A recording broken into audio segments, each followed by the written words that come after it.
built Hannah Montana into a big-time business that made her $25 million last year alone.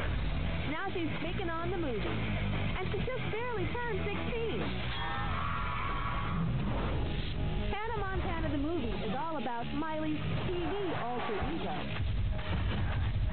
who's known as Miley Stewart when she's not in Hannah Montana rockstar mode. In Hannah Montana the movie, my character has always had the best of both worlds, but she'll have to choose just one. But even though the movie Miley needs a lesson on keeping it real, so you're saying I can never be Hannah again? Think of it as a Hannah detox. The real Miley Cyrus is completely down to earth and amazingly talented. I saw that up close and in person when I worked with Miley on Hannah Montana the movie. Do you know who I am? Well, I know you know who I am. We both got to act like out-of-control Hollywood stars. And when I told people in my family that I was thinking about doing this movie, they were like, what? You have to, you have to, you have to. Well, that part was a little scary. But it was still all fun. And I got to meet some of her family, her mama, and even her grandmama. Just like me, Miley likes to jump right in and get involved in everything she can. And she's definitely not afraid to get her hands dirty. People say I'm a mogul. Well, Miss Miley is a billion-dollar business. And she's only 16.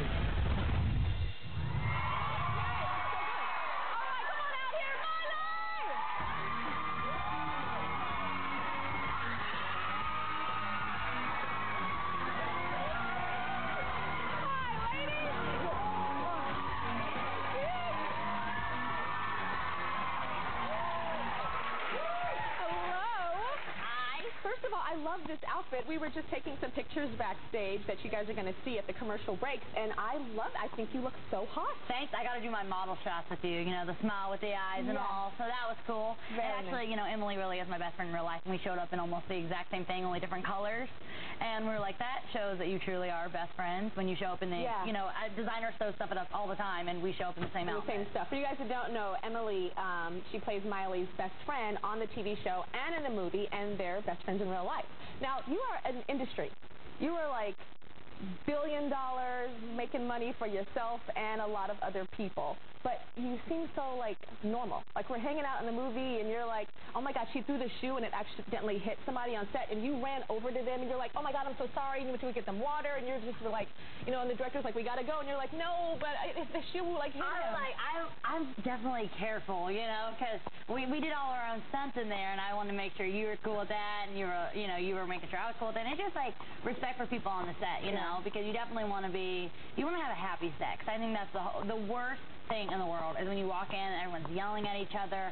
It just really is. It's such a cold set, and our set was not like that at all. It was so like warm and bubbly and always giving hugs and loving on each other, so it was awesome. Yeah, but I think it's deeper than just a happy set with you. I think you're a good person.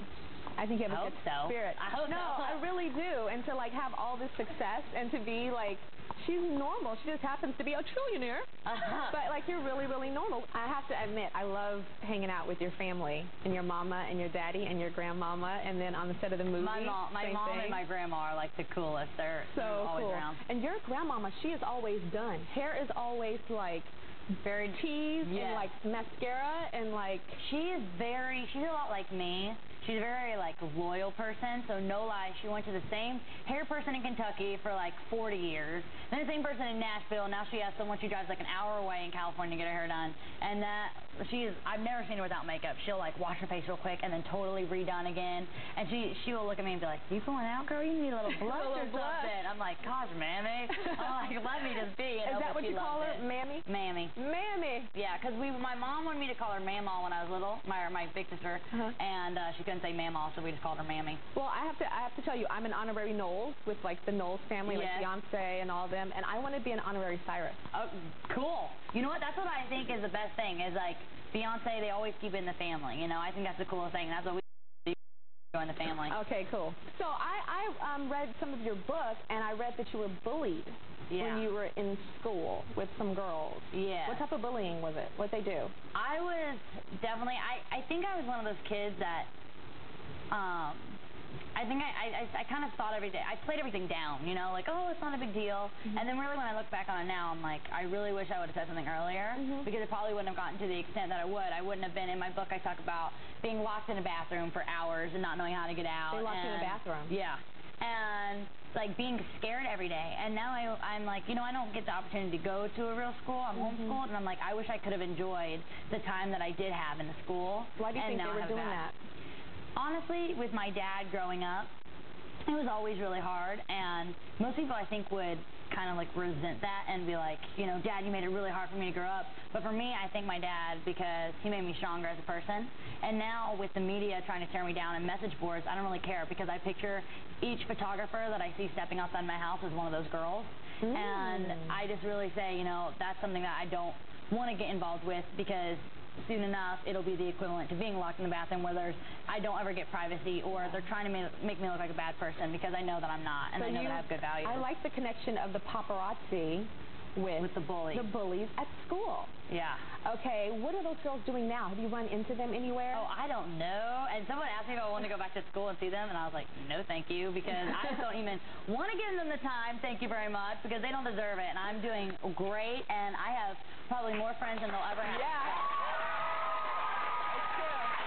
And you know, the sad thing is with that is with the bullies and stuff, they'll see you now and pretend like they were your best friends. Exactly. Oh my God! And they're showing their friends pictures of you with them and saying how close you guys were. I remember when I was in school, they had this picture of me that was seriously the worst picture of me you've ever seen. I was always really little. And I remember going to the gym one day, and we all had to get weighed, which, first of all, I just don't like that anyways. I don't think you should have to be weighed in front of your peers. Yeah, and it's just because it makes girls uncomfortable. And I was always smaller than everyone else.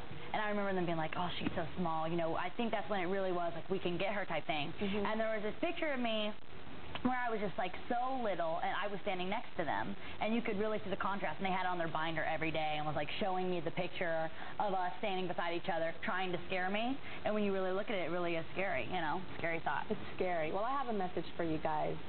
The girls that used to bully Miley. Ha ha, she's a millionaire. Okay.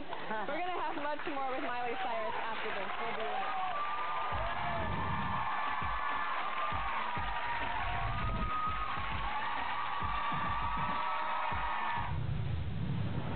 Up next, Miley answers some unusual questions. What is the one skill your fans would be shocked to know that you could do? They like watch my arm. If anything bad happens, I can always be in a circus.